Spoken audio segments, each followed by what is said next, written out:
Hi. If I could have your attention for a moment. Tony Blair likes things to run very much on time, and we're now running 5 minutes late. I just thought I'd say why. Ben Wallace is on his way, but he was making a statement in the House of Commons, which, as excuses goes, is not a bad one. So he's just on his way over Westminster Bridge now, and we'll be on just in a few minutes' time. Thank you.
Please welcome back to the stage your host, John Sopel.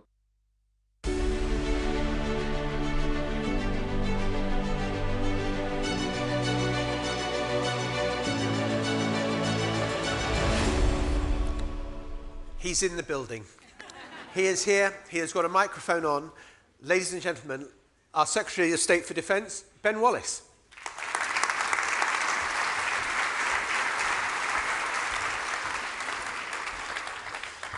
Thank you.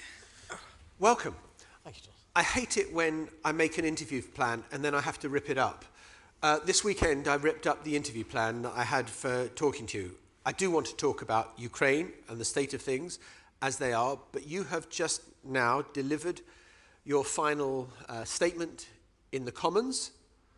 What was it like? Well, it was the Defence Command Paper refresh. So it was moving defence forward. It was incorporating the lessons of Ukraine and, trying to pave the way for whatever comes next in defence spending and making sure that we're match fit for the future. And we'll come on to the wider issues. So, I mean, you are still Secretary of State for Defence, aren't you? Today. Because there's a rumour. There's a reshuffle tomorrow or the day after. Yeah. In which case, this will be your last hurrah. In that case, I'll just be over there in the seating with everyone else. Why did you decide that you'd had enough? Well, there's a man over there that slightly inspires me to go on your own terms. I think I'd done 4 years. I'd done 3 years as Security Minister. That's 7 years of 24/7. It hadn't been quiet on my watch. So 2017 terrorist attacks, WannaCry, Salisbury poisoning and security. And then we did the refresh of contest and all that. And then defence has never really stopped. And ultimately, I wasn't going to stand at the next election. I think it's only fair to the sitting Prime Minister that he goes into the next election with a Defence Secretary that's not going to say 6 weeks before I'm off. And I wanted to, sort of go on my terms. And I think it is probably really important for the mental health of myself and my family that you leave on a high. But given the urgency of Ukraine and the fast unfolding events and your centrality in involvement, were you not tempted to stay on until the general election because it is such a vital job at this moment? When I was in the army, people used to say there's always another operational tour. You can always stay on for one more operational tour and one more and one more. And you used to see people basically exhausted and also, they came to the end like everyone else and it was sort of, there is no more tour in the end. And I never did anything without thinking about the wider team I have. I have a really good team of civil servants, of military leaders. I've appointed all the chiefs now. Continuity matters. I've appointed new DG, Director Generals in the department, the PUS, nearly all the leadership of defence I've appointed. And, in the end, someone else will take it. I think President Lincoln said the cemetery is full of indispensable men. Ultimately, the momentum is with Ukraine. It doesn't need me. I will always support it. I will do my best. There's lots of other ways to influence it, but I think it's fair to the Prime Minister that as I'm not standing, somebody else takes the realm. Did Rishi Sunak try to dissuade you? I think I was a bit surprised, to be honest. I think he understood the reasons. He was very understanding of the reasons when I said to him, look, I've really done my bit. I've done my time. It's time to move on. So I think, he understood the reasons and, he's a Prime Minister that wants to fight the next election. So. And the rumours about the reshuffle tomorrow, you wouldn't have said that, I don't think, unless you thought there was some strength to the... Well, the rumours go... It depends who you talk to at the top of government. I spoke to one very senior member of the civil service who said it's definitely happening this week. I spoke to a very senior member of the government minister who said it's not going to happen this week. But it's going to happen, right? It's going to happen either this week or the first week of September. And that's just the way it is. What about the toxicity of politics, the kind of social media scrutiny? There was some story about you yesterday, which you replied to very amusing. It was the Hunt saboteurs said I was having an affair with Liz Truss and doing copious amounts of cocaine. And they're not linked as an observation, by the way. And I just replied, I'm surprised you didn't identify me as coming from the planet Krypton or something. Sometimes these people are so ludicrous, you just have to sort of... I was sort of toying with them. I don't know, maybe I shouldn't have done, but is politics more toxic? I think it's harder in the media. I think sensationalism is trumping truth more and more across mainstream media. And I spend a large part of my time, maybe too much, correcting things It just exhausts you. You know, there are mainstream media who write things that it's just rubbish, right? It's not true. That's exhausting. Mainstream media, social media is, there's a lot of hate out there on social media. It's rather sad that that's a reflection of society, but also there are good people out there as well. But do you think that will affect the quality of the politicians we get? I mean, maybe this isn't a pejorative thing to say, but I would say in this cabinet, you kind of stood out as one of the grown-ups, as sort of, not here today, gone tomorrow. No, I think probably politics' dirty secret is that the number of people applying to be MPs across all parties is much lesser than it was 20, 30 years ago. I remember safe Tory seats would have 600 applicants. A friend of mine from the North West Labour Party said a few years ago that a really solid Labour seat, they had less than 100 applicants. They had 20 or 30. Now, go back 30 years, never would have happened. And I think there is an effect on people wanting to do it. And the demands of the public, of the media, of the people you're there to serve, but also of all the other people around politics are such that it is a 24/7 job.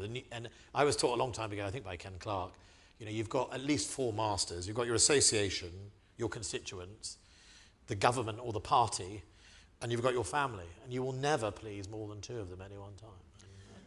And, The other suggestion about you going was that you were pretty fed up, angry even, at not getting the NATO job as Secretary General. No, I never set out to be Secretary General of NATO. I set out to do what I've been doing on defence. It was a sort of nice to have, Mark Rutte we thought was going to be the next Secretary General, and he made it very clear, I think earlier in the year, that he wasn't going to put his name forward. And I think President Biden had on 2 occasions talked to him about it, either this year or last year.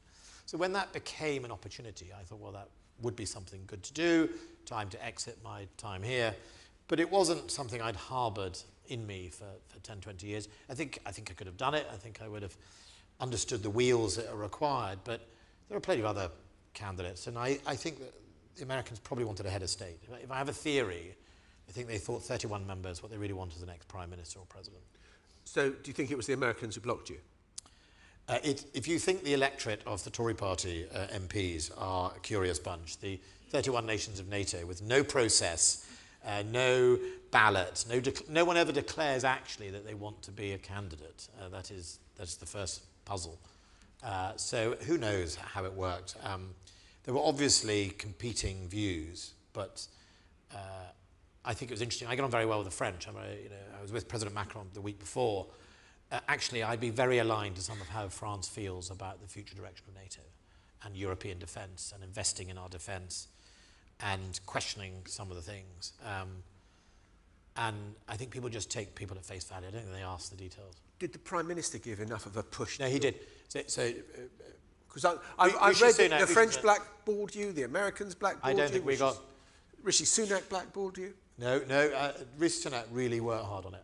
I looked at all the readouts from all his bilateral meetings. I can't thank him enough for trying, and he really raised it on a number of occasions, direct with everything from the President to his interlocutors.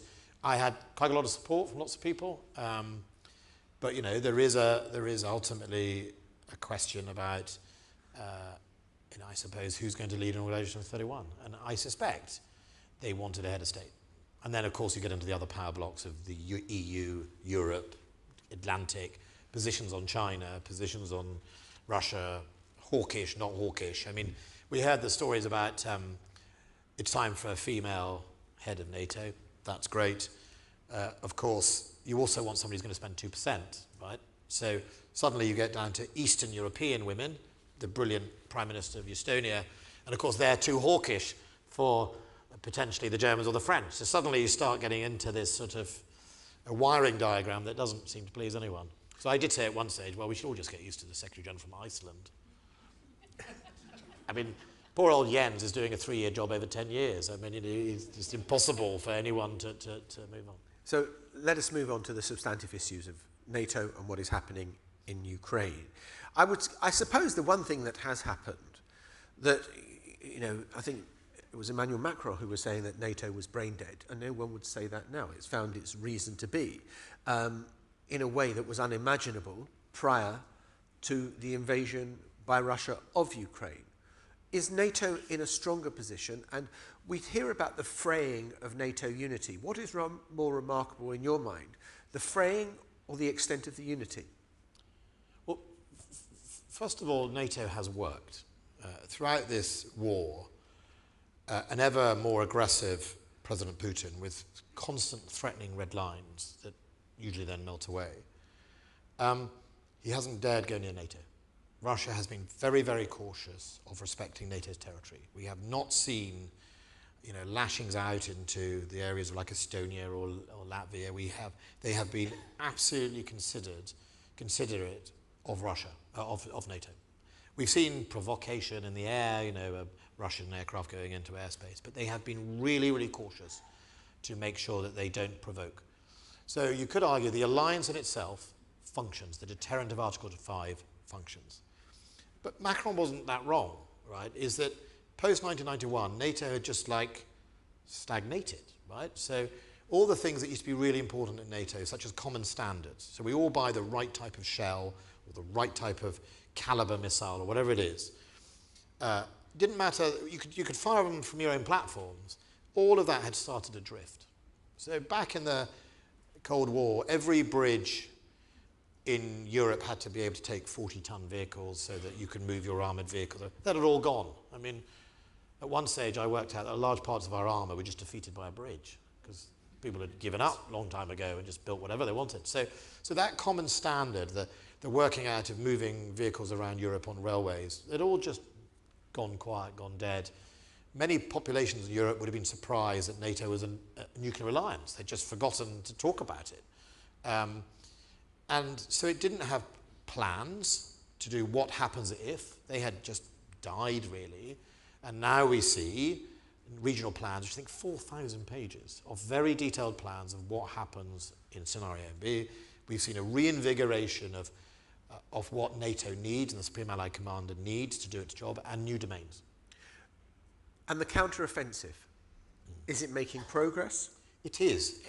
It is making progress. It's making hundreds of meters a day, sometimes a little less than 300-400, sometimes a little more. I heard one of the leading Ukrainian generals saying it's not going as fast as we would. It's not. Funny enough, there's quite a lot of history here.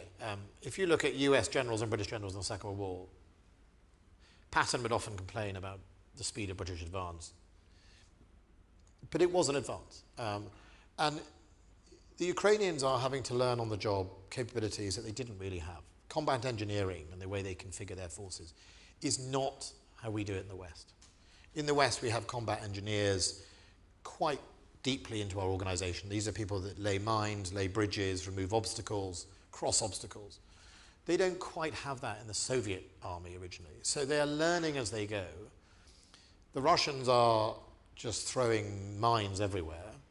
That, of course, slows it down. But what I would say is the Ukrainians have not committed their reserves yet, so they haven't gone all in.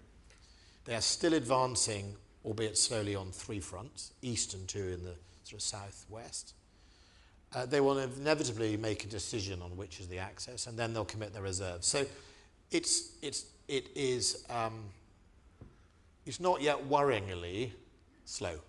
It is just brave men and women having to fight their way through minefields, and a Russia that, if you remember, doesn't care about its own. It's got a big meat grinder. But what was interesting about Prigozhin and his dash to Moscow was it demonstrated Russia doesn't have much of a reserve. The fact he could drive 200 kilometers within range of Moscow and no one stopped him showed there isn't much left of the Russian army. Has the West been too slow, or maybe the better phrase is behind the curve, in supplying Ukraine what it needs? And you kind of, you take the debate back a year, well, we're not going to supply that, and then 6 months later you are, and there's still the debate over, F-16s. So we're going to train pilots to fly F-16s, and will F-16s be in the theatre there? I think the charge of being too slow could be applied before the invasion. Between 2014 and the invasion, there should have been a much greater effort to lethally equip Ukraine. It was very few of us. We were the first Europeans, and that was only a month before. The Americans had put in javelins, but had sort of effectively secured the javelins. They were in country, but they weren't free distribution.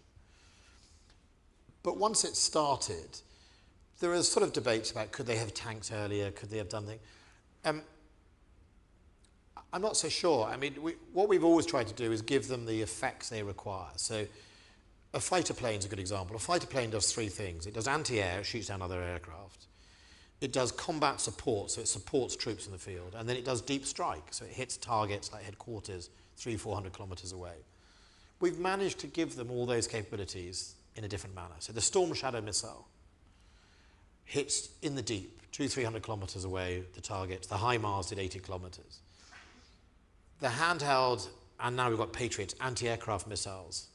They can shoot down other Russian planes, and they do.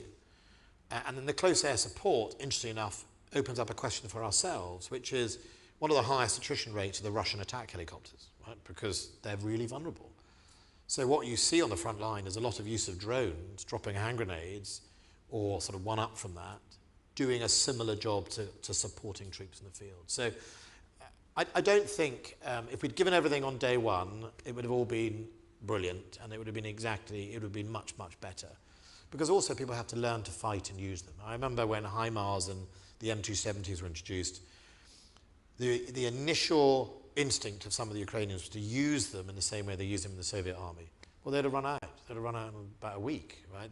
These are precision munitions that need to be targeted precisely, and you need to triage when you use it, when you don't. If you use a precision mission, you know, if you've only got so many missiles and you use it against a tank, you'll run out. Do you think this war is winnable, and winnable by which I mean that Russia leaves all Ukrainian territory, the Crimea, the Donbass, etc.? I think it is winnable. I think Russia is much more fragile than people want. Well, the Russians want to admit, for sure. I mean, if you look at the generals being fired, you look at Prigozhin. If anyone predicted last year that Prigozhin was going to march on Moscow, Surovikin, General Surovikin, who is currently resting in Moscow at the moment, he's one of their most capable generals, right? So the splinter in the hierarchy of the Russian army is very real. The casualty rates are horrendous. I mean, it would not be wrong to say at least 230,000, 250,000 dead or injured Russians. Now, in 10 years in Afghanistan... And I think I'm right, the British Army is 82,000 people? It's 100,000, if you add the reserves, it's about 110,000. In 10 years of Afghanistan, they lost 15,000 men. So that is the mindset of Putin. I mean, you have to ask yourself, and one of the things that I felt way back when this came to be the issue, and I first went to Ukraine in 2016 as security minister. I remember thinking something had changed when Putin used nerve agent at Salisbury. That was the real wake-up call, that this was a man who supposedly had been on a journey from the Soviet Union, authorizing the use of a banned substance, nerve agent, on the streets of a county town without any real regard. I remember going to see the discarded perfume bottle, which was 98% pure. It would have killed 3,000-4,000 people if it had been distributed differently. It had just been chucked under a bush in a park. We went to a small park in Salisbury, and I went with the chief constable and the head of terrorism. And he was saying, I'll show you where it is. And there was a man sitting on the bench eating his sandwiches. And these policemen and spooks were pointing at the bench he was sitting on. And he looked up, and I thought, I can't tell him. But I think that is an example of that. That would have come from the top. And when you see that, someone's making that decision in a NATO country, things had changed. The rules had changed. And one of my battles between then and lethally arming Ukraine was persuading parts of our system that the game of chess had already begun, right? Putin was doing this. I remember saying in one meeting, security meeting, the game's afoot, right? The game of chess has begun. Either you're going to play to a draw or a checkmate, and half the system didn't want, no, nothing's begun. Well, it had begun. And China? How worried should we be about an increasingly militarized China? I think the thing we should worry most about China is inexperience. In its military and its diplomacy, you'll often see it goes from 0 to 100 really quickly. There's there's no, I mean, if you remember in COVID, Australia made a comment about wanting a WHO investigation. And Chinese state media immediately briefed that Australia was the gum on their shoe and immediately went into attack mode. And diplomacy is supposed to be graduated. Military response is about experience. And I think, first of all, we should worry that an emerging, more assertive China doesn't yet have that experience, and that could lead to miscalculation. Secondly, we need to have a proper political plan in the West. I don't mean unilaterally as Britain, but how do we deal with greater competition, with aggressive attacks on sovereignty in the South China Sea and freedom of navigation and theft of fishing grounds and all those things that cause regional dispute in the Pacific between the Philippines and the Vietnamese and everyone else, and Taiwan as well. And I think I'm not yet sure we see a mature political plan from the West of how to actually do what we want to do to avoid any conflict, is to say, how do we change your behavior? What do we want China to do differently? And how do we indicate how to do it? I'm going to end where I started, which is you. So what are you going to do next? I don't know. I mean, I joked about working in a bar. I mean, I reckon you'd get a job. I was a ski instructor. I was trying to work out if I could work from home as a ski instructor my last few months in Parliament. I'm going to, I live up in Cumbria, Lancashire. I'm going to go back up there. I'm going to do what I started. I'm going to finish off my political time going to see my farmers and my schools and all that sort of thing, because I think that is important. And then I'll explore. And yeah, I mean, anyone got any job offers? Unless you're from Undercover Panorama, where you try. I've had a very nice offer from some dodgy South African firm already, who I don't think probably exists. I think I'll take my time. I think what I do. Well, good luck with whatever comes next. And as they say in the United States of America, where I was based for a long time, thank you for your service. Yeah. Ben Wallace, thank you.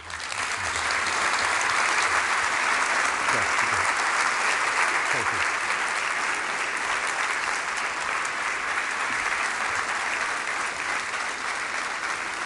Well, we just touched briefly on the fact that, of course, the dominant power in the world is still the United States, but the tension between it and China is growing steadily, and the impact of that relationship, good or bad, has huge ramifications, and that's what we're going to consider now. We're going to hear in a moment from Jude Blanchett, who holds the Freeman Chair in China Studies at the Center for Strategic and International Studies in Washington, D.C. But first, let's hear from TBI's Ruby Osman. Ruby.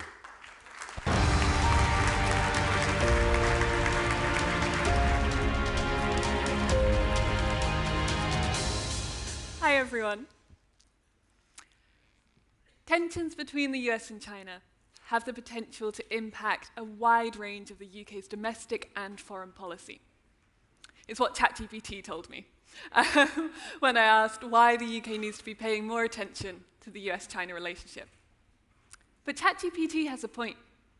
It's impossible to speak about the future of the UK without thinking about how the relationship between those two major powers could fundamentally alter the landscape we operate in. And amid all this talking of decoupling and de-risking, the UK needs to start doing some smart thinking on what could come next. For example, we're not the only ones going to the polls next year. Elections in India, in Taiwan, across the EU, and most of all in the US, are going to see voters putting a spotlight like never before on the different ways we engage with China. And then there's Taiwan itself. Taiwan produces 90% of the most advanced semiconductor chips, and last year more than 80% of large shipping containers passed through the Taiwan Strait. An escalation in tensions would not only be disastrous for the people of Taiwan, we'd feel it here in our pockets in the UK far more than war in Ukraine. And even ChatGPT itself is something the UK needs to be paying attention to. Is AI set to accelerate tensions between major powers? Or could it be a rare opportunity to come together and start setting some guardrails? The UK is going to need to figure out where it wants to sit within all of this. We have had a lot of China policy by soundbite. The challenge now is going to be starting to articulate in concrete terms exactly what it is we want from our relationship with China and how that fits with a broader vision of the UK's place in the world. How do we best lean into our traditional alliances with the EU and the US when they don't always see eye to eye on China? And what new partnerships do we need to build resilience for the next decade? Whether that's with other G7 members like Japan and Australia, or across Southeast Asia and the Global South. These are obviously some big questions to try and answer in 3 minutes. But luckily, in a moment, we will be joined by someone even smarter than ChatGPT, the fantastic Jude Blanchette from CSIS. But before that, we're best placed to talk about our future when we learn from those who've shaped our past. That's why we wanted to put some of these big picture questions to someone with more years' experience in this than both Jude and I combined. Thank you.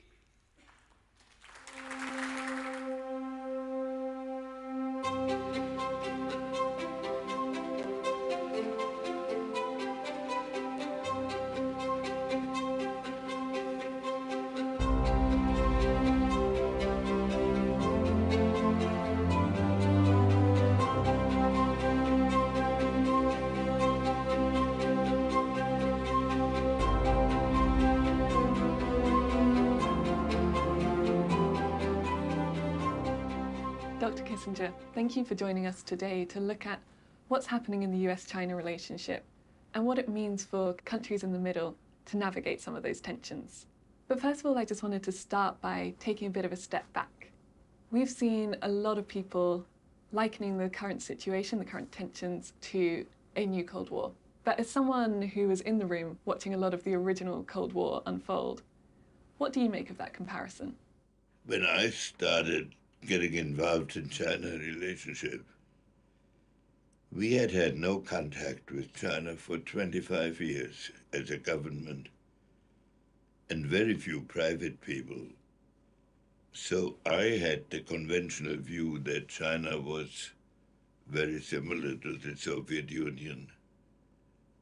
And one of my experiences in dealing with China now over more than 50 years is that they represent a distinct culture, has great continuity and survival ability. So in the process, I had to adjust my own thinking. At first, we thought of China as a balancing element against the Soviet Union. Now we find ourselves in a world where Russia and the Soviet and China, close allies publicly anyway.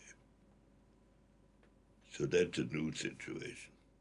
When we started relations with China, the Chinese economy was that of a developing country. Now it is considered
talk about the U.S.-China relationship, but here I am. It's a real pleasure to be here, find the time. I've been given the straightforward task of explaining the entirety of the U.S.-China relationship and all its complexities in 14 minutes and 38 seconds. So I want to do my best, but it's a real honor. I really appreciate Tony Blair's invitation and TBI and all the staff. In all seriousness, what I wanted to do with the balance of time and picking up on some of the themes that were mentioned in that fantastic interview is lay out what I see as the trajectory China is taking and what are the key features of the US-China relationship. I think Ruby put it well that this is a conference about the future of Britain, but it is hard to think about the trajectory of any of the issues discussed earlier today without understanding how those could clash or be affected by the sort of entanglement of the US and China in this current geopolitical moment. I want to start with, and I gave away the thesis and the title of this, which is as we watch the United States and China engage with each other and increasingly in contentious ways in a number of domains, we're searching for a heuristic or a framework to make sense of this.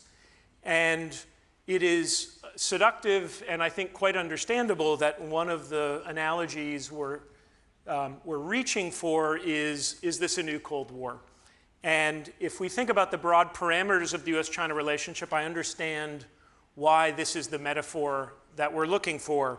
These are two superpowers with distinct and in many ways antagonistic political systems.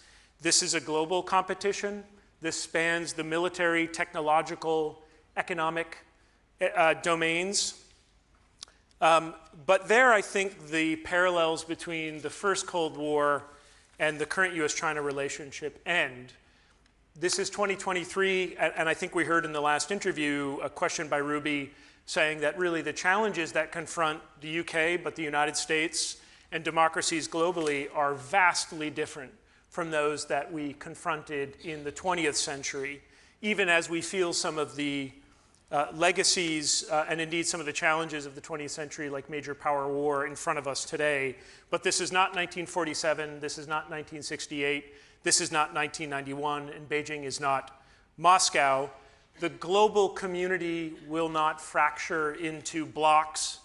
The United States attempt under the Biden administration early on to create a movement of democracies versus autocracies ran out of gas once it confronted some of the realities of geopolitics in the 21st century. And indeed, the old playbook of the Cold War doesn't always help us when we think about the United States and China, countries which are, as of today, as historically linked in terms of aggregate two-way trade as they have ever been, with last year's bilateral trade being at historic levels. And if we think about the parallel between Beijing and Moscow, China is now the largest trading partner of 120 countries, something Moscow never got remotely close to. This does not mean China is not a challenge, quite the opposite. And in many ways, I think China presents more of a formidable challenge than did the Soviet Union, but this is why it demands creative thinking. And we won't help ourselves as democracies if we think we can simply read the speeches of George Kennan or look back at how we navigated the Cuban Missile Crisis and think that is necessarily going to be an effective blueprint moving forward. One of the key reasons why, as I alluded to before, why the Cold War metaphor does not always work is the simple fact of fundamental technological and economic interdependencies that exist in a globalized world in 2023, which were not present in the 20th century. China is entering into a phase of lower growth. This is undeniable, and in many ways this was inevitable given that the rapid growth China experienced starting in the late 1970s up until about the 2010-2011 period was unsustainable. But even China growing at a much slower annual GDP grows off of a massive economic base. And so I think we have to set in our heads that China will be with us for the foreseeable future, especially when we think about not legacy industries, but industries of the future.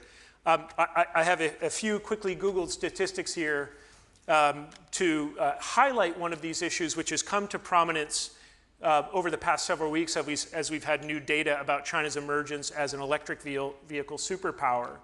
But this is across the board in what we would broadly call green tech. Xi Jinping is laser focused on channeling industrial policy and financial resources to make China a global leader in these industries of the future. So 80% of the world's solar panels, accounting for 35% of electric car exports. And as we've seen in China's successes in industrial policy and battery technology, we're going to have to move out of our head the framework of China as a sort of slowing economy that is losing its relevance, or indeed, I would say, collapse. I've been working on China for 20 years, so I've been present for prediction of 20 of the last 0 collapses of China. But yet again, we're in another wave of this as we think about the clear, undeniable challenges China faces. But we very immediately leap to this view that China is therefore, the China story is over. And I think we have to get comfortable that it is here. And so I think this is a good starting point for some of the challenges that face us as democracies think about crafting, enduring, effective, sustainable China strategies. It starts with a pillar of recognizing China's centrality, but I should say it also starts with a recognition of the trajectory that China is on politically, which is under the current leadership of Xi Jinping, I would say inexorably moving towards a more autocratic, militaristic position. Those two pillars, though, mean that simple solutions that you hear won't cut it. So the new Cold War paradigm, I think, doesn't capture the interdependencies of the 21st century global economy. But then again, the old model of engagement with China, if we talk our way, we can talk our way to a solution with Beijing, don't fit the muscular, nationalist, assertive, and confident China of Xi Jinping. So the question then is, what do we do about it? This is not the platform, and it would be far too typically American to sit up in here and tell the UK what they should do on China. But here are, I think, some of the emergent conclusions we've reached or now reaching in the United States. One is find the right objective for a China policy. And in some ways, that might be looking beyond China itself and thinking about how China fits into a broader, more affirmative strategy. Although I just said this is not a new Cold War, permit me quoting from arguably the architect of US Cold War strategy, George Kennan, where in the final paragraphs of his long telegram concluded, quote, "We, the United States, must formulate and put forward for other nations a much more positive and constructive picture of the sort of world we would like to see than the one we have put forward in the past. It is not enough to urge the people to develop political processes similar to our own. Many foreign peoples are seeking guidance rather than responsibilities." So this, in the document of Cold War strategy, focusing on containment of the Soviet Union, was saying actually we need to look beyond the Soviet Union as we think about an objective strategy to deal with the Soviet Union if we're to be effective. And the second point I would say is the challenge of prioritization. One of the features you will notice in US debate on China is an existential challenge everywhere and always.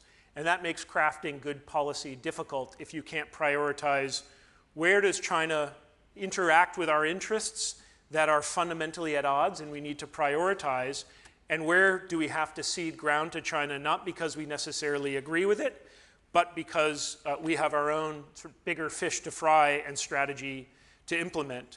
And of course, the other point in a sustainable China strategy is a vision of engagement with China. Engagement, a dirty word now in the United States, but I'm hard-pressed to think of what other word we would use when we are facing the existential reality that China is coupled with us. As I was saying to someone earlier, it's a little bit like having a peeing section in a swimming pool to think that we are going to cut China out of discussions on AI standards development. China is developing AI, so what are we going to do about it? If we think about public health, one of the conclusions many have reached on COVID is China is not a good faith actor in public health. I think there's some clear truth to that given the opacity of its political system, but viruses don't respect nation-state boundaries. So we are coupled with China when we think about public health. Let's think about climate. We are coupled with China when we think about solutions to climate and indeed the changing climate. So a Cold War and Cold War style blocs don't find answers to some of these challenges where we are inextricably coupled with China. And so that gets me to my last point, and arguably one of the most worrying and depressing, and one that Dr. Kissinger mentioned, which is, does any of that matter? And what is the prospect for a sustainable China strategy when we feel like we're entering into a moment of either 1914 or 1941? And indeed, I think this is something that is occupying almost all of the political discussion in China strategy in the United States right now. To answer my own rhetorical question, of course war is not inevitable. Leaders have agency and are not prisoner to structural forces or the march of time or history, even if we do have to respect those structural forces. But the solution in finding a path to avoid conflict requires hugging the cactus of just how contentious this flashpoint is right now. Dr. Kissinger alluded to this, but we have this issue now which is at the very heart of US-China relations, and it's hard to gain traction on any issue because we have this potentially existential threat looming just offshore. And so part of the challenge for all of us, and that includes everyone in this room, is finding a new modus vivendi that can push off the prospect of this conflict. And I should say this is a flashpoint. This is not a new flashpoint. We have been managing this flashpoint for 70 years. The issue of Taiwan has been central to the US-China relationship and has been the closest we've come to nuclear war after 1945 over the issue of Taiwan. It's also, I should stress, and as I just alluded to, not just a US-China issue, even if they are the chief antagonists or protagonists. The effects of a conflict or even heightened tensions over the issue of Taiwan would be unavoidable for any country, including the United Kingdom. You've likely heard these statistics ad nauseum, but it bears repeating. A conflict over Taiwan would be a conflict between the first, second, and 16th largest economies directly. And in the case of that 16th largest economy, Taiwan, that number 16, I think, belies the actual importance of Taiwan, which is 35% of automotive chips and 70% of handheld device chips come from one single firm in TSMC. So a conflict or a crisis in the Taiwan Strait would have catastrophic global repercussions.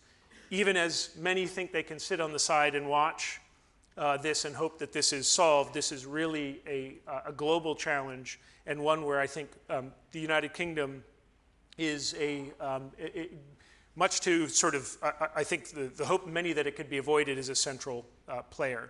So looking at time and seeing I have about a minute left, let me wrap up by saying it may feel like there are strong convictions and answers coming out of the United States on what to do on China. I've heard this a number of times over the past few days. I would say that we're really at the nascent point of thinking about this challenge. This is one where the United States is starting to recognize it is no longer in a period where it can drive unilateral strategy on China. This is, given the global interdependencies that the United States faces, as much as China and the United Kingdom do, one where policy from the West will be forged coalitionally, even if the United States doesn't always recognize it.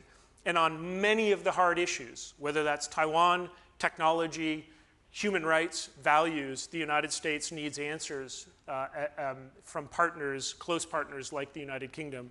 So I look forward to having this important conversation with comrades here in the United Kingdom, and thank you very much for your time.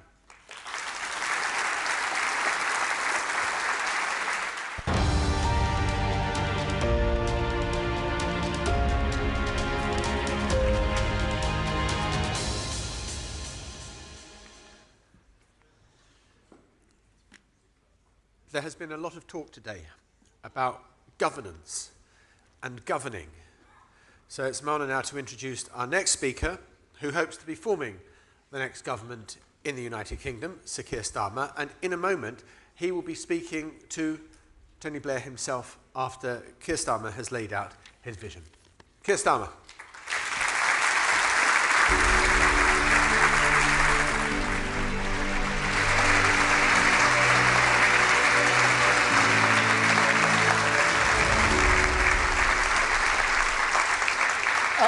Thank you, John. It's such a pleasure to be here today, and I'm really grateful for the invitation.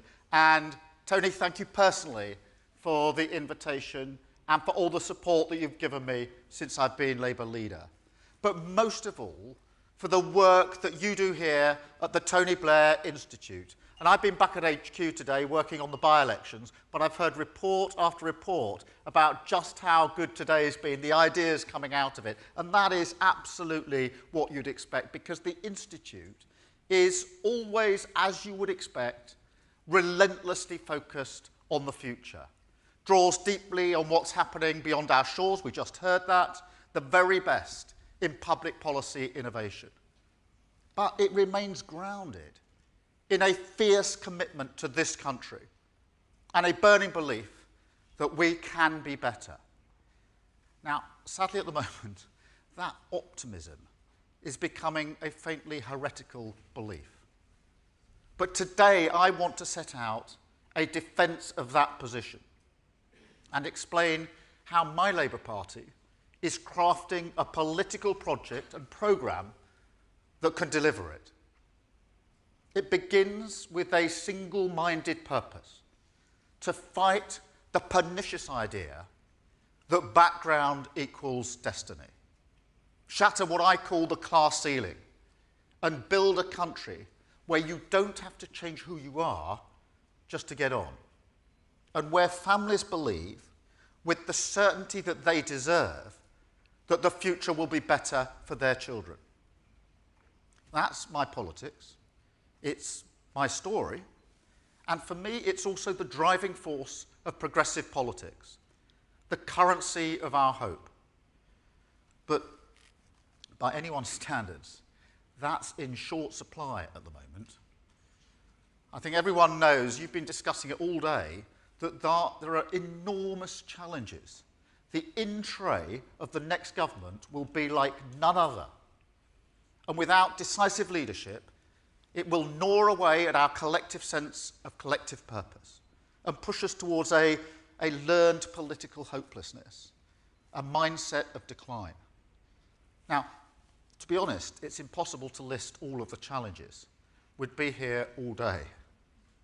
There's the cost of living crisis, of course, and climate change, a recipe for long-term global instability. An ageing society, the biggest change in who we are since the Industrial Revolution.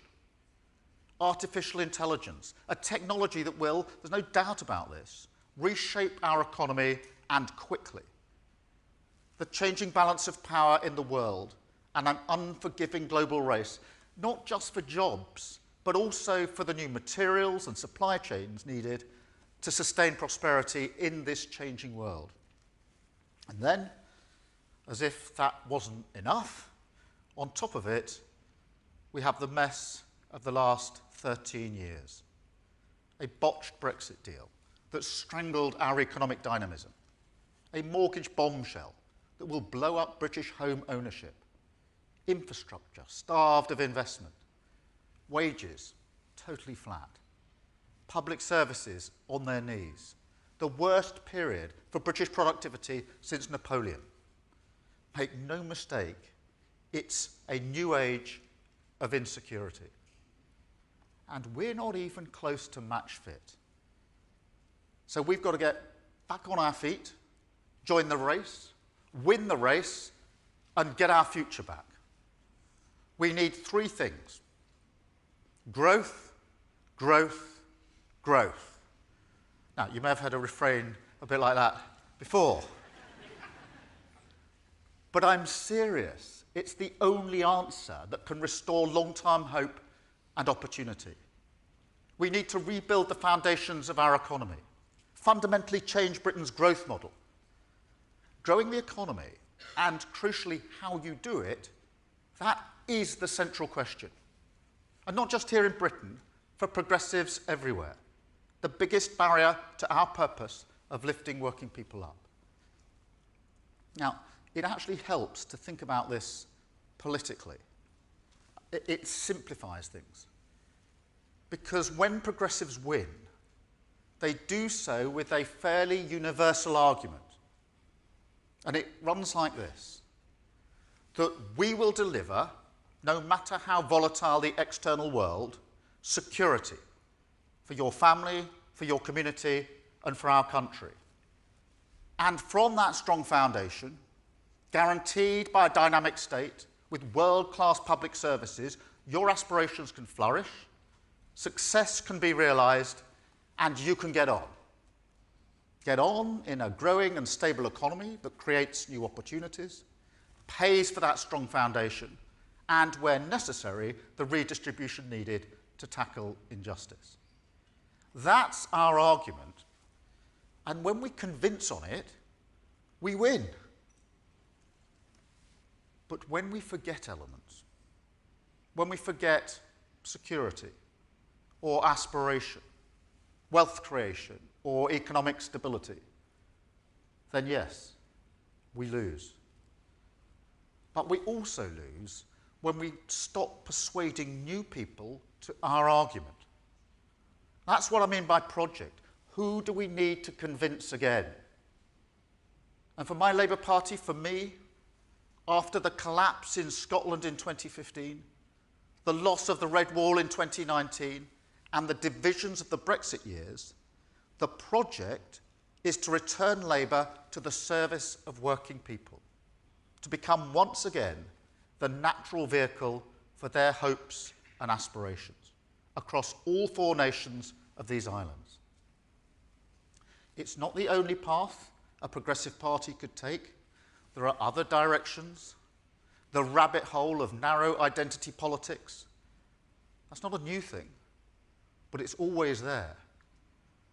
You could even completely unmoor from the concerns of working people. That sounds ridiculous to me, but some people did seriously suggest it after the Brexit referendum.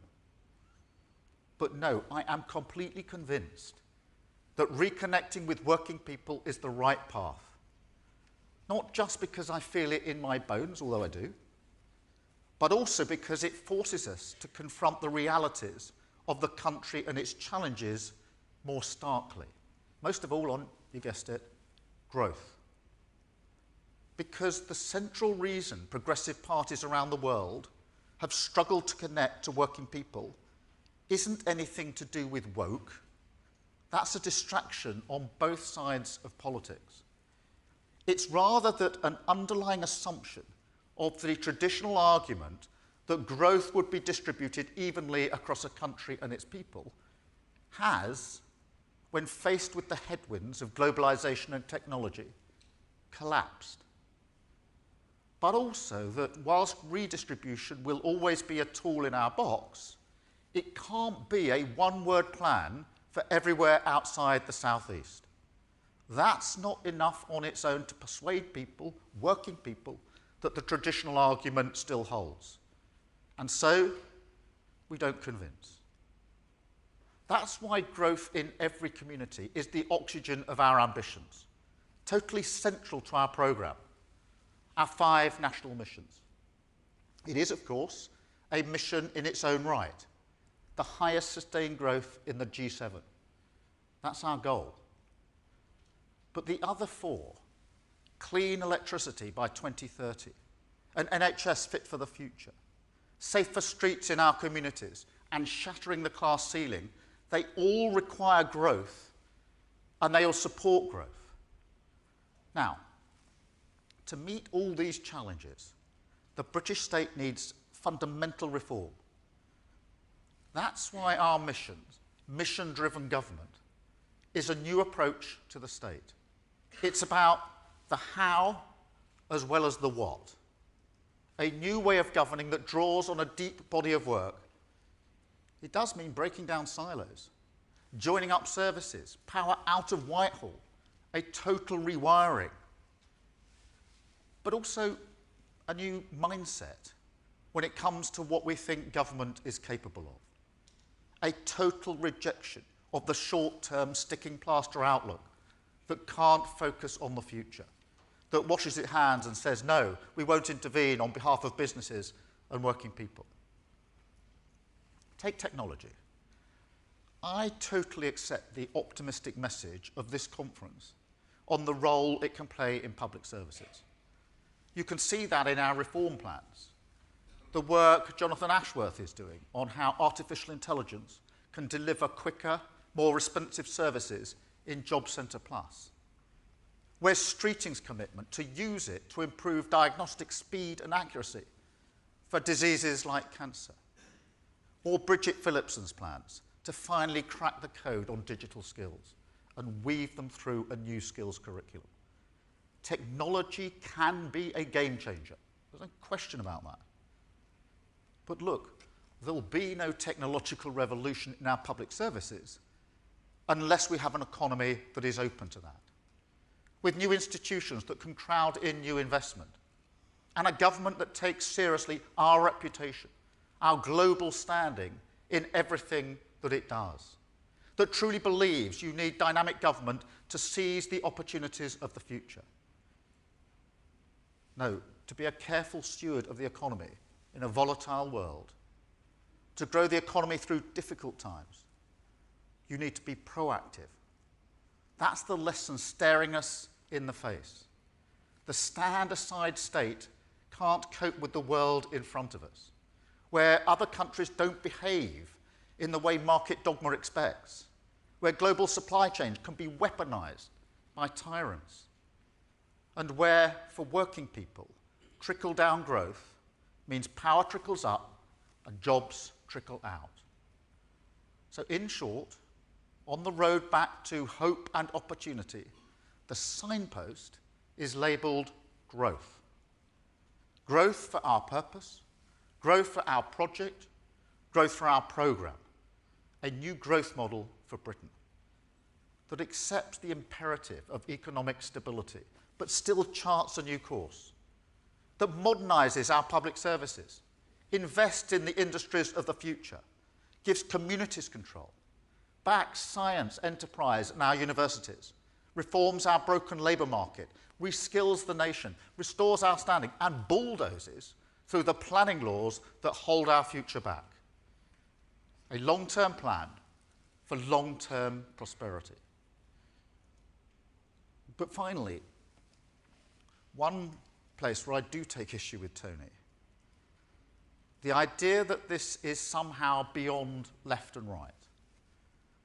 No, for me, this is a progressive moment. Because on the right, all I see is retreat. Retreat from the world. Retreat from the battle of ideas. Retreat from the necessary fight against their dangerous fringe. On the other, all around the world, I see progressive parties asking the difficult questions, looking for new ways to express that traditional argument, going for growth. That, in the end, is the only way to break Britain out of its current doom loop and deliver our purpose. It will require political courage, hard choices, and an unbending urgency on reform. But it's the path we choose. The builders, not the blockers. Renewal, not decline. In place of stagnation, growth. Thank you very much. Thank you. Thank you.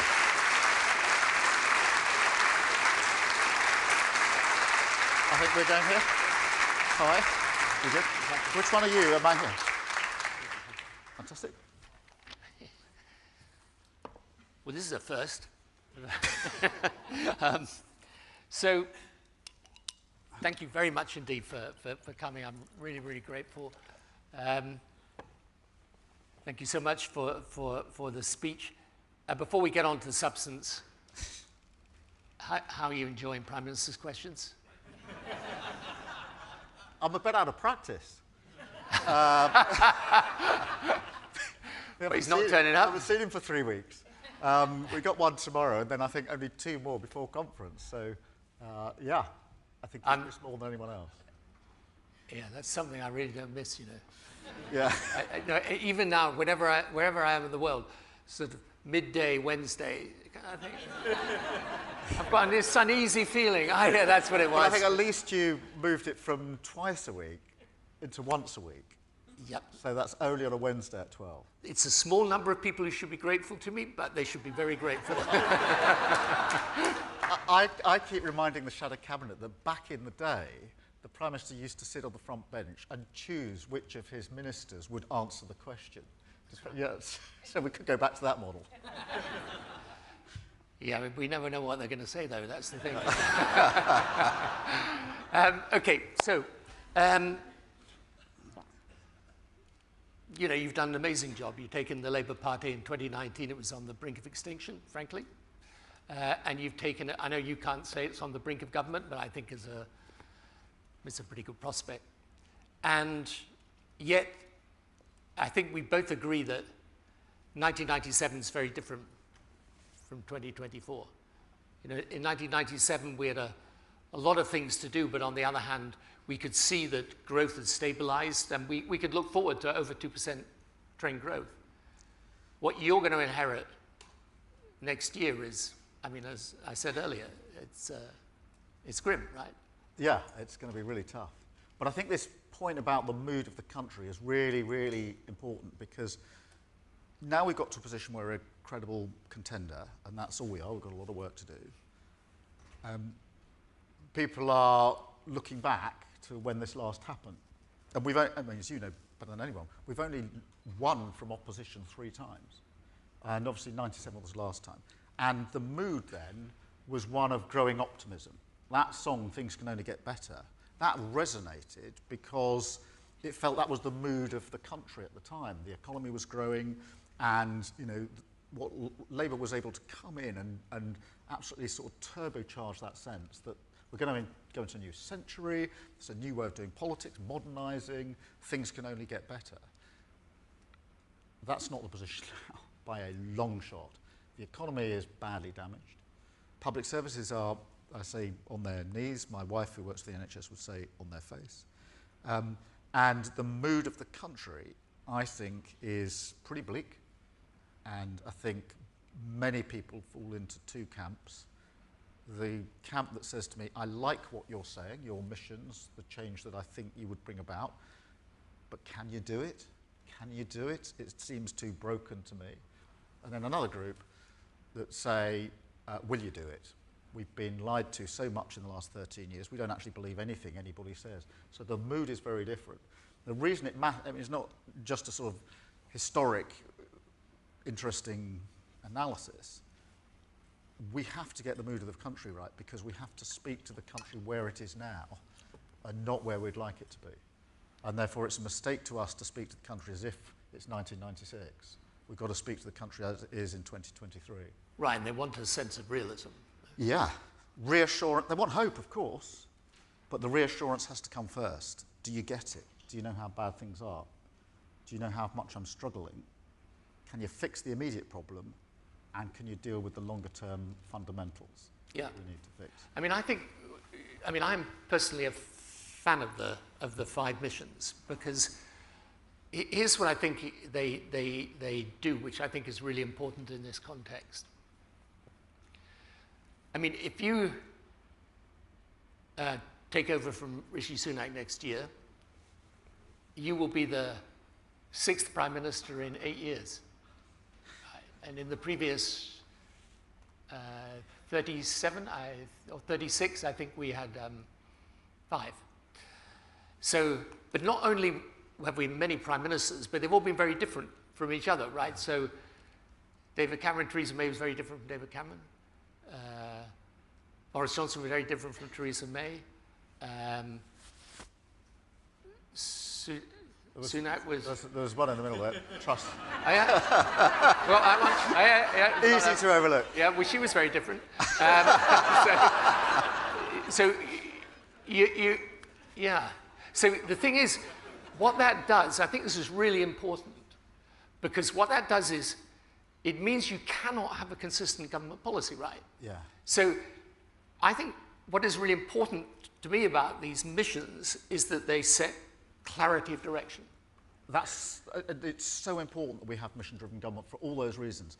I think the single biggest failure of the last 13 years is failure to grow the economy. If we'd grown the economy in the last 13 years, as well as you grew it in the 13 years before that under the Labour government, we'd have tens of billions of pounds to spend on public services without altering tax at all. One of the reasons we haven't grown it is all that chopping and changing. And when we say we've had 3 prime ministers in the last year, 4 chancellors and 4 budgets, that is politically funny. It makes for really good cartoons. It's a disaster when it comes to investment and strategic thinking. And so part of the task we will inherit is bringing stability to government and ensuring that our projects are clear, they're focused, they're realistic, and that we stick to it over the long term and don't move around and chop and change. I've spoken, we were at Davos together, we've spoken to no end of investors who say to me, it's not that we don't have the money to invest in some of the projects in Britain that need investment, it's that we don't see the conditions of certainty right at the moment that will allow us to come alongside a government and actually deliver. And that's why the missions are strategic, long-term. They're about the what change you're going to make, growing the economy, NHS for the future, green power, smashing the class ceiling, and security in our communities, but also the how. How are you going to do this? How are you going to get business to partner alongside you and deliver on these missions? And that's why we're having a row at the moment about tough choices. Yep. Because we need the stability in our economy is absolutely vital as a stepping stone to getting onto those missions. So when people say, look, you should be making all these spending commitments and... Well, my first reaction, we keep saying collectively as a party, we've got to take tough decisions. And in the abstract, everyone says, that's right, Keir. And then we get a tough decision. We've been in one of those for the last few days, saying, well, don't like that. Can we just not make that one? I'm sure there's another tough decision somewhere else that we could make. But we have to take the tough decisions. And this isn't some sort of reflection on some focus group that says, we'd like Labour to have an economic straitjacket on. It's the fundamentals.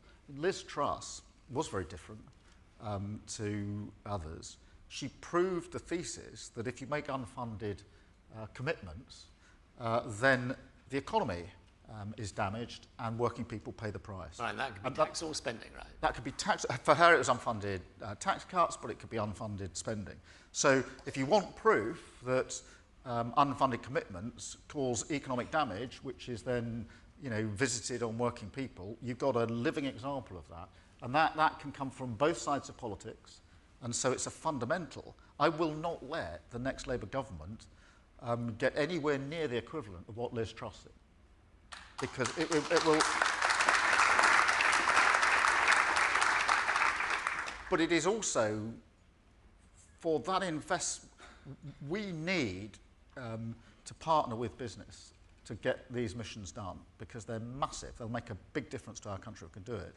That means we have to show that the conditions of certainty are there, sufficient for them to put in their lot and come alongside us. So it's not this idea that you can either have, responsible economy or big reform is completely wrong.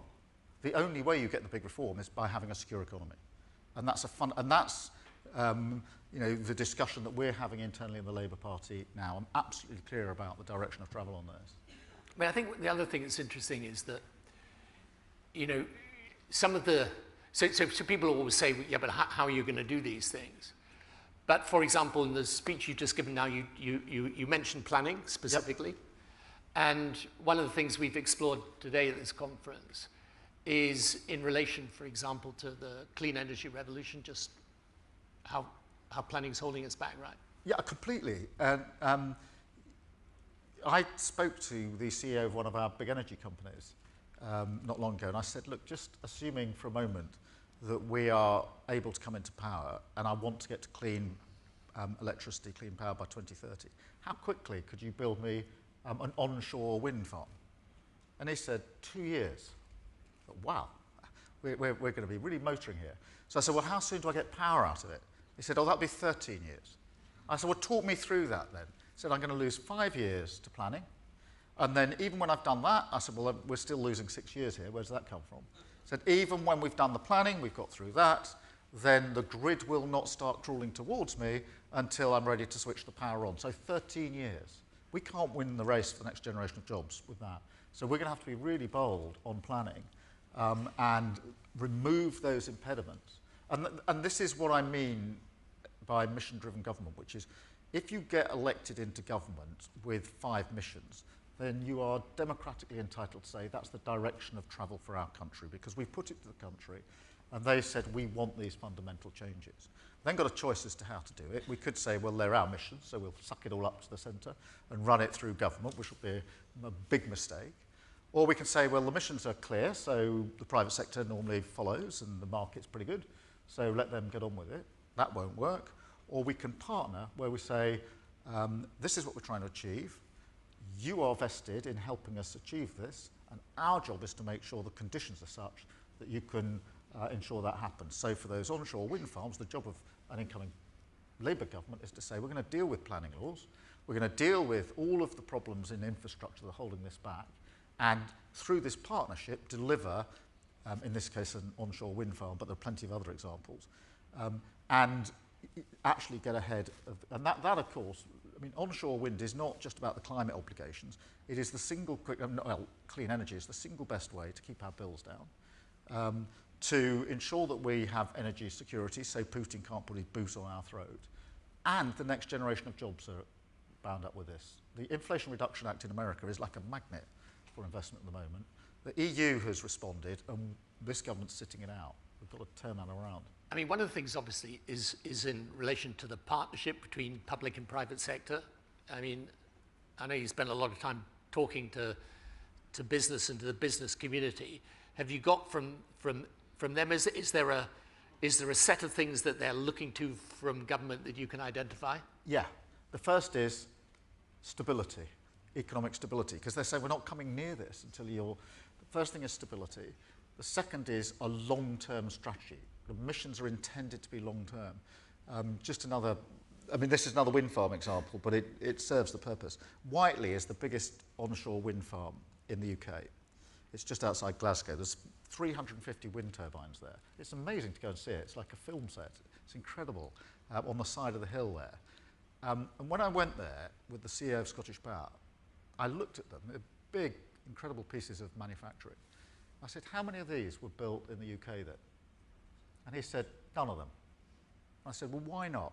He said, because we didn't have a long-term strategy. The government wasn't clear enough, back to your point about chopping through 6 different prime ministers, and therefore the investors went elsewhere. These were all made in Indonesia, he said.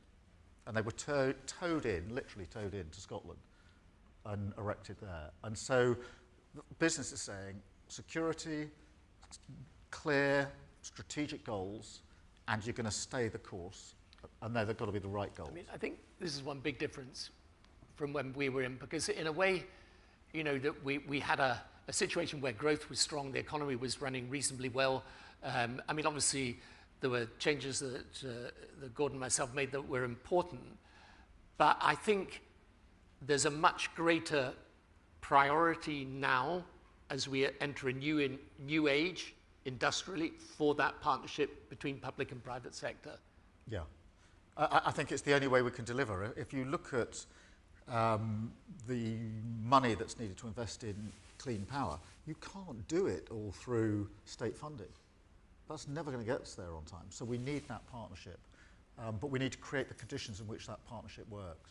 Right, so health obviously is a big priority for the Labour Party, always is. You've talked about reform, Keir, and we talked today a lot about what's possible with a lot of the you know, new technology and the ability to create new treatments, to do better diagnostics, prevention and cure. How much does that fit into the plan of what you need to do with the health service? It's central. It's absolutely central, the technology and the changes. If you take AI, I mean, you may have had this example today, but a radiologist working with AI can get a 60% more accurate diagnostics on stage 1 cancer, lung cancer, than we can without. And that is obviously very good news for the individual, but massively important for the NHS because it costs, if you don't catch it, I mean, we all know this, if you don't catch cancer till stage 4, then you're looking at a much poorer outcome for the individual and a much bigger bill for the NHS. So it's absolutely central. But this goes, on the mission on the NHS, we had to be clear, we don't just want to pick the NHS up and put it back on its feet. Of course we want to do that. But I don't want 5 years of Labour government where all we've achieved is managing slightly better the services and institutions as they now are. I want them to be materially better.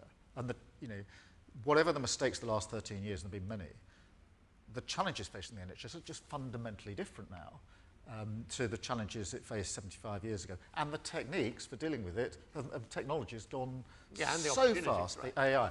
So that means we have the opportunity, if we take it, to create an NHS fit for the future, which is technology, it's about prevention, moving health closer to our communities. At the moment, we've got go to the GP or go to A&E as broadly the only options, and you need something close to the communities. Mental health needs to be catered for. So we're talking about a model that will survive for generations to come, not just a slightly better health service at the end of 5 or more years of a Labour government. Right, and then obviously if you want to make use of the technology, you've got to build the right digital infrastructure and so on and so forth. That is also really important. You've got to do all that, but you've also got to take on those that say leave it as it is. Yeah, because you will all, particularly in public services. But here's the thing that I found most difficult, I think you find difficult as well. And that is the tendency on the progressive side of politics to define radical simply by the amount of money you're prepared to commit. Yeah, and this is a big mistake. So I ran a public service for 5 years, the Crown Prosecution Service. I don't need persuading that if you put a bit of money in the top, you get a better outcome. But I absolutely know to get a much better outcome, you've got to reform. You've got to take the difficult decisions. And people will say, no, it's pretty good, don't rock the boat, don't change anything, it all works as it is.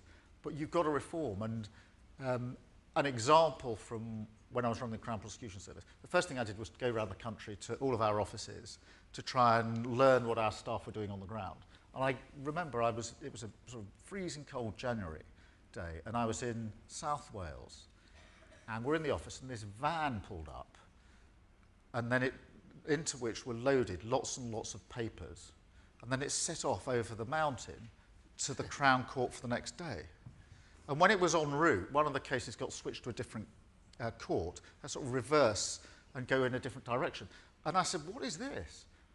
And they said, oh, all our files are paper files. I said, well, you must be able to surely move this electronically. No.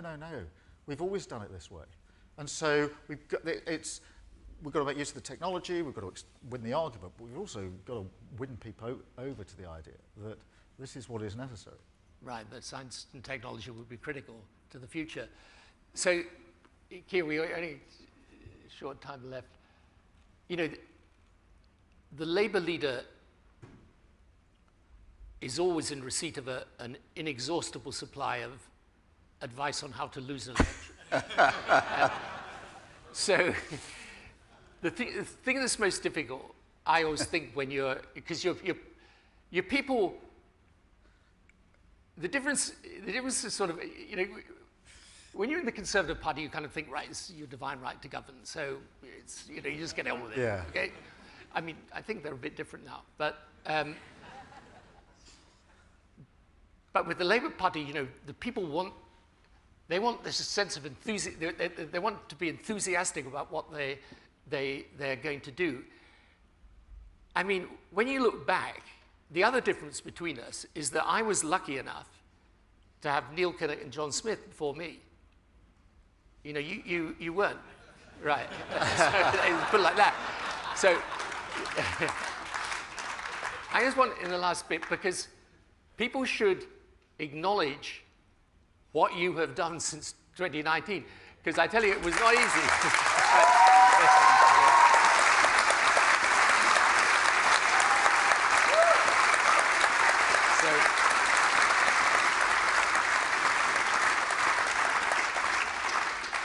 In the closing minute, how was it done? I'd just pick you up on your interest. I mean, we're trying to do Kinnock, Smith and Blair in one run, and to do it in 5 years. And that has meant we've had to go at pace. And it meant we've had to be really ruthless and tough. We couldn't, you know, along the way, when we've got to difficult decisions, people have said to me, don't do it this year, Keir. Leave it, we'll do it at conference next year. And we've had to go at this at pace because we haven't got the time to waste on this. And every day I remind myself that to get from where we landed in 2019 to a one-seat Labour majority, is going to take a bigger swing than 1997. And if that doesn't sober, I often talk about politics as sort of sharp in, take a breath. That gives me a sharp in, take a breath every time I say it because people are inhaling the polls. And that is a big, big, big mistake. But there are then just fundamental, so the first thing we had to do was change the party. And I don't know whether this is because I came into politics later in life, etc. But when you lose that badly, I strongly believe you don't look at the electorate and say, what on earth were you doing? Didn't you listen to us? Should we shout a bit louder? You look in the mirror and say, we got this wrong. We've got to change as a party. And we had to change as a party at speed. I also felt strongly that we didn't really have the right to say how we'd run the country until we'd done the change. People were not going to listen to the Labour Party until we showed we had changed and changed for a good purpose. The second bit was then, and we had to be really unrelenting on that, really clear, difficult decisions, and change is never finished. But we got as far as then the next stage, which is to expose the government as not fit to govern. Now, we've been ably assisted in that, I have to admit, by the last 3 prime ministers. And now we get to that place of, well, if not them, then why you? But this is where, you know, because all along the way I've had the advice, you know, when we're at the stage of we've got to change the party, there are people yelling from the sidelines saying, where's your vision? Go bolder, go bigger. And I said, we've got to fix the party first. We've got to change the party first. So there will be people all along the journey telling you to do it in a different order, but we had to do it in that order. But now we get the chance to lay out the change that an incoming Labour government would put. But if we hadn't changed the party, it would be as naught, because I strongly think that the electorate don't usually look to change the government if they're pretty happy with it, if things are all right. But when they think it's not all right, actually, I've had enough of you lot, I want some change, and I think we're at that moment, then there's a laser focus in, well, what's the alternative then? And if we hadn't changed the Labour Party, then they'd be looking at us and saying, nah, we're not going to do that. So that's why the next stage is where we've got to be even tougher, even more focused, even more disciplined. And I've said to the Shadow Cabinet and others, to get this over the line at the next general election, we've got to be exceptional over the period that we've got left between now and that general election. Well, you know, if how far you've taken the Labour Party in the last 4 years as any guide to how far you can take the country, will be in good hands. Thank you very much indeed. Thanks, Martin. Really appreciate that. Yep. Thanks, Keir. Really, thank you very much. Thank you.